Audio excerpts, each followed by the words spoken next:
Assalamualaikum warahmatullahi wabarakatuh. Selamat sore subscriber setia NC Farm di seluruh tanah air bumi Indonesia. Sore hari ini jumpa lagi bersama saya Johnny Power bin Saprol bin Brodin bin Hagak bin Galagil Coplak Alhamba. Yang di kesempatan sore hari ini saya sedang berada di Desa Dakiring, Kecamatan Socah, Kabupaten Bangkalan, Madura. Tepatnya di kediaman Ketua AKD Kecamatan Socah, Kepala Desa Dakiring yang terhormat beliau Haji Abdurrahman. Dan di kesempatan sore hari ini alhamdulillah saya diberikan kesempatan untuk meliput dan berbagi sedikit tips tentang bagaimana cara penggemukan sapi yang baik dan benar. Dan sapi-sapi di belakang saya ini merupakan sapi koleksi dari beliau Ketua AKD Kecamatan Socah, Bapak Haji Abdurrahman. Dan seperti apa sih sapi-sapi koleksi beliau ini, dan bagaimana sih tips dan cara untuk memelihara dan penggemukan sapi yang baik dan benar. Tentunya teman-teman juga akan saya tunjukkan nanti bagaimana kandang yang standar profesional yang sudah tidak seperti kandang-kandang tradisional ya. Kandang-kandangnya sudah kandang-kandang sudah bisa dibilang kita bisa menghemat tenaga untuk merawat sapi. Selengkapnya mari kita lihat bersama.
Ya, ini adalah kesempatan yang luar biasa sekali bagi saya.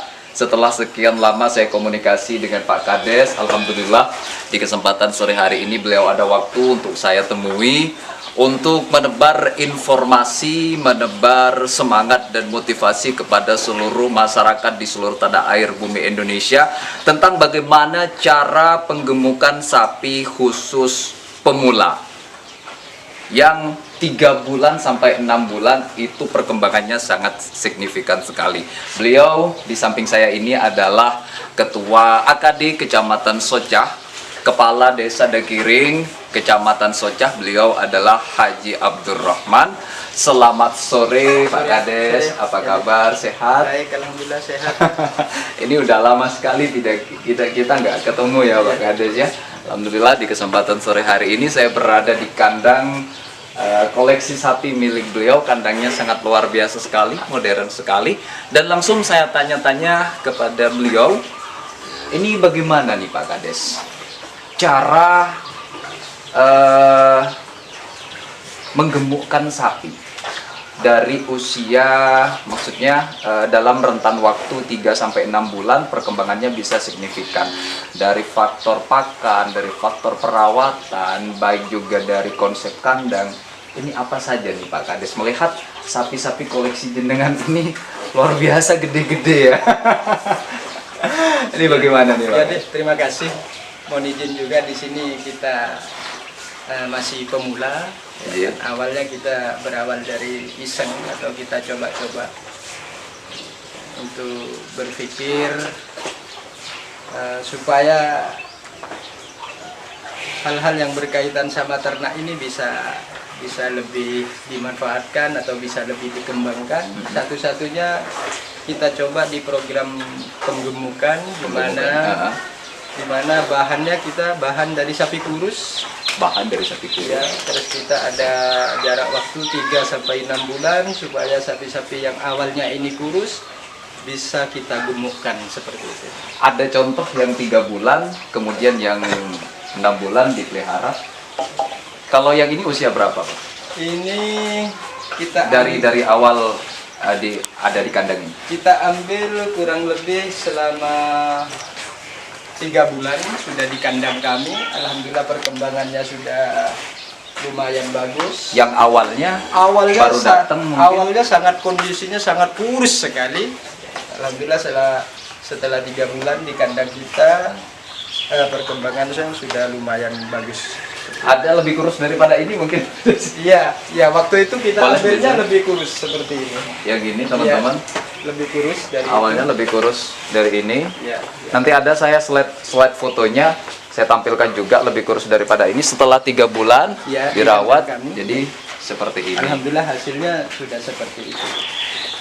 Ini untuk jenis sapinya sepertinya beragam ini Pak Kades. Iya, beragam. Ini yang sebelah sana, yang sebelah sini dan yang sebelah sana ini ada jenis sapi apa aja nih yang potensi untuk dikembangkan, untuk digemukkan. Ya, kita sementara ini memanfaatkan bahan yang sekiranya mudah kita dapat. Contohnya Pak Kades? Contohnya kayak sapi madrasin, karena sapi madrasin ini kayaknya sudah hampir menyeluruh dimiliki oleh petani ternak kita yang ada di Bangkalan. Jadi bahannya sangat mudah kita dapat. Nah, Di tetangga, di pasar itu Iya. sangat mudah. Terus juga sebagai bahan pelengkap juga kita ada limusin. oh yang ini yang Ya, limusin. ya, ini limusin. Ini kita juga ambil dari pasar di daerah Bangkalan sini juga. Terus yang lain banyak jenis-jenis madrasin. Insya Allah bisa dibuat bahan sebagai penggemukan sapi. Oke, kembali lagi kepada tadi di awal Pak Kades nih. Yang di sebelah sana lebih kurus daripada itu, nyampe ke kandang ini kurun waktu 3 bulan bisa sebesar ini. Ini apa nih tipsnya? Teknis bagaimana cara untuk merawatnya?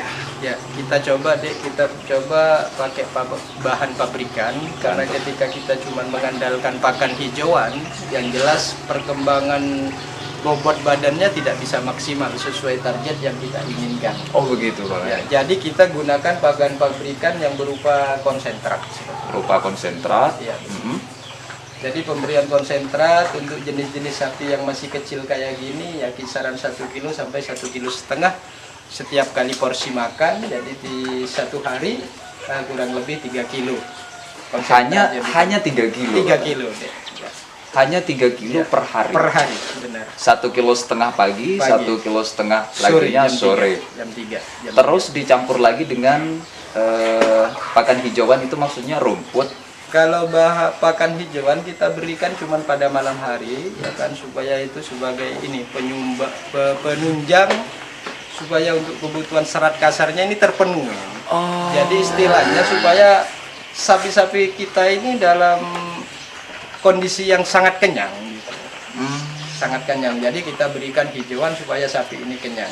Jadi ini menarik sekali Pak Kades, karena selama ini yang saya tahu ketika saya menjumpai di kandang-kandang sapi yang di masyarakat itu dari pagi sampai sore dia selalu dikasih pakan hijauan, tidak ada konsentrat sama sekali. Padahal teman-teman, sapi koleksi milik Pak Kades ini hanya membutuhkan 3 kilo konsentrat per hari, Per hari, untuk satu sapi. Satu Itu sapi. sudah maksimal ya Pak Kades? Insya Allah itu sudah terpenuhin karena di sini kita coba dari yang seefisien atau seminim mungkin untuk pemberian pakannya. Seminim mungkin Iya. untuk pemberian makan. Kalau pagi Pak Kades jam berapa untuk memberi pakan? Paginya kita karena ada waktunya kita jam 7, kan?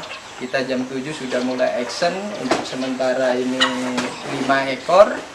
5 ekor sapi, jadi cuman butuh 1 jam untuk menyelesaikan pekerjaan pemberian pakan, bersih-bersih kandang dan lain sebagainya. Pagi, Sorenya sorenya jam 3, jam 4 sudah selesai semua. sudah selesai semua. Jadi dalam 24 jam hanya membutuhkan waktu 2 jam ya. Untuk Pak perawatan Kades, 5 ekor sapi. ya. Untuk perawatan 5 ekor sapi. Kalau ada 10 ekor Pak Kades? Kalau 10 ekor ya Ya. tinggal mengalihkan. Berarti Tinggal kita 4 butuh jam. waktu 4 jam. 4 jam. Jadi sangat efisien sekali ya waktunya ya Pak Iya, Kades. iya. Atau ada apa waktu-waktu tertentu misalkan untuk memberikan makanan ringan atau apa tidak ya?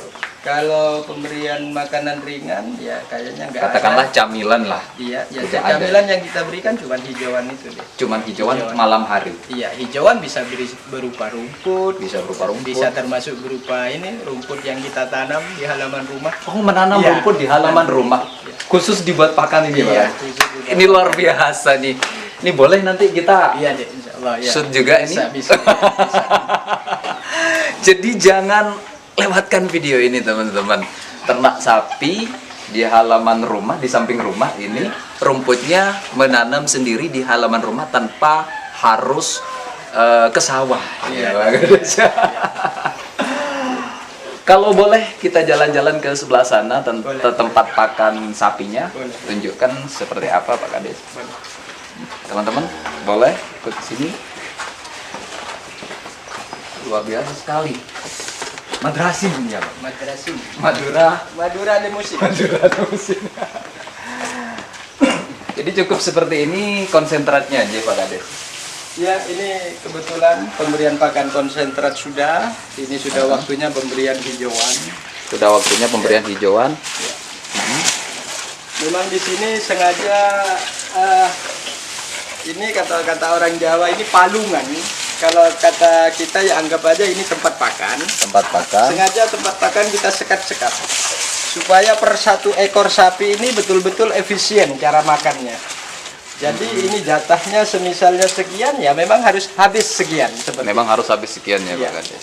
ini termasuk hal yang utama yang nggak boleh dilewatkan. Karena kalau tempat pakan ini dijadikan satu, karena perlakuan setiap sapi ini nggak sama. Perlakuan setiap sapi Iya. nggak sama itu gimana maksudnya? Ada yang cara makannya rakus sekali. Walaupun satu jenis itu. Pak. Walaupun satu jenis, ada yang memang cara makannya ini agak lambat. Jadi dia butuh waktu untuk makan gitu. Jadi kalau tempat pakannya dijadikan satu, nanti hasilnya yang kenyang-kenyang, yang masih belum kenyang tetap belum kenyang. Jadi kita Tetap. sengaja kita tempat pakan kita sekat seperti itu. Ini rumputnya rumput yang menanam sendiri Rumput yang menanam sendiri. Jadi ini teman-teman, ini adalah rumput apa ini Pak Kades? Rumput ya. Rumput odot Ya ya. masyarakat bilang katanya rumput odot. Rumput odot. Rumput bisa sebesar ini teman-teman, kita juga akan liput nanti. Ditanam di halaman rumah. Di ya. halaman rumah. Aduh luar biasa sekali, besar-besar sekali. Dalam kurun waktu 3 sampai 6 bulan teman-teman bisa lihat sendiri tadi bagaimana perkembangan dari teknik pemeliharaan oleh Pak Kades ini. Berikut untuk konsentratnya ini Pak Kades. Siap. Konsentratnya dipisah seperti ini ya. Iya deh. Iya. Boleh zoom kamera sebelah sini. Jadi khusus konsentrat 1,5 kilo pagi, Iya, deh. 1,5 kilo untuk sore. Jam 3 sore. Tidak dicampur seperti itu Tidak, ya. deh. Ini- Tidak ada campuran air atau apa. Ya, pemberian konsentrat ini tergantung kesukaan sapi apa dalam proses pemberian kering atau basah. Tapi kalau saya secara pribadi lebih cenderung ke pemberian pakan ini dalam kondisi basah. Jadi Dalam konsentrat kondisi ini dicampur air, ya air secukupnya. Nanti kita berikan rangsuman kepada sapi-sapi. Nanti setelah pemberian rangsuman konsentrat ini kita kasih cemilan hijauan. Jalan hijau. Ya, terus tempat konsentrat ini kita isi air. Ini kita isi air. Jadi nantinya malam sapi ini biar seenaknya, habis makan hijauan minum, habis makan hijauan minum, seperti itu. Seperti itu. Ini yang 1,5 kilo di pagi hari belum habis ya, Pak?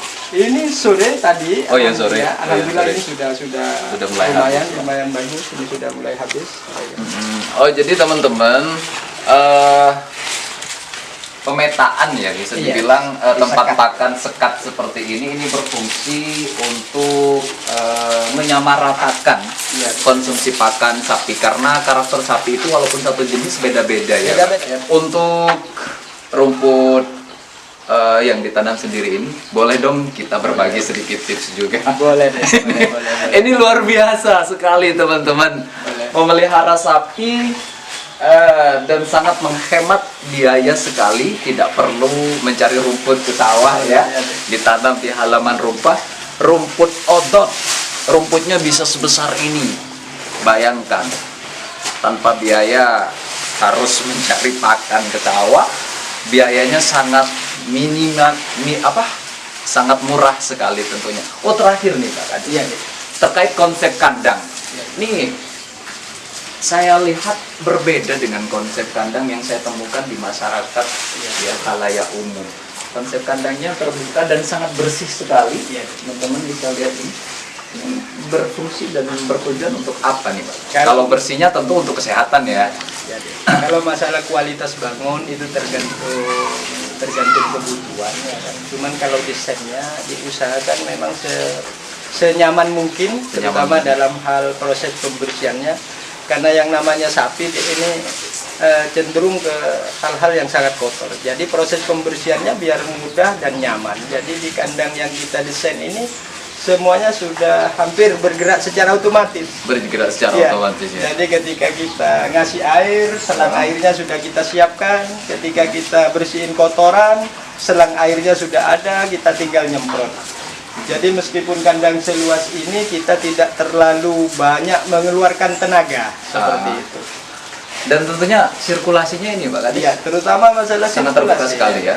Jadi kita di sini pengennya mengedukasi mindset pola pikir, Ah, kebutuhan kandang tertutup dan terbuka. kebutuhan kandang tertutup dan terbuka. Jadi di sini kita pilih kandang terbuka biar apa? Biar sapi-sapi ini kayaknya hidup di alam bebas. Jadi Yo, begitu ya. ya jadi Benar, dia benar. merasa sangat nyaman tentang sirkulasi udaranya, dan sapi yang kita kasih pakan konsentrat ini karena kandungan kalorinya luar biasa. Jadi hampir tiap hari sapi ini merasa panas. Merasa panas. Ya, pengennya ini minum terus. Nah, kalau kita buat kandang tertutup, justru di situ tidak menunjang. Jadi sapi itu kering. Itu tipsnya bro. Dan ini luar biasa sekali Pak Kades, luar biasa sekali. Semoga ini memotivasi seluruh subscriber setia dan seluruh pemelihara sapi ya di seluruh tanah air bumi Indonesia, khususnya di Pulau Garam Madura, dengan konsep terbuka seperti ini dan tidak ada bau sama sekali ini Pak Kades. Iya, iya. Saya menjadi saksi ini tidak ada bau yang menyengat sama sekali Iya, di sini. iya, karena di pakan. Di Nah, pakan, konsentrat itu sendiri sudah ada campuran probiotiknya. Campuran probiotik. Jadi untuk- sudah ada pengurai untuk menghilangkan bau. ada Ya. pengurai untuk menghilangkan bau. Bahkan masih kita tambahkan probiotik ya kan. Kita masih tambahkan probiotik setiap rangsum makan ini biar kotoran sapi ini nggak terlalu bau ya, seperti itu. Luar biasa sekali.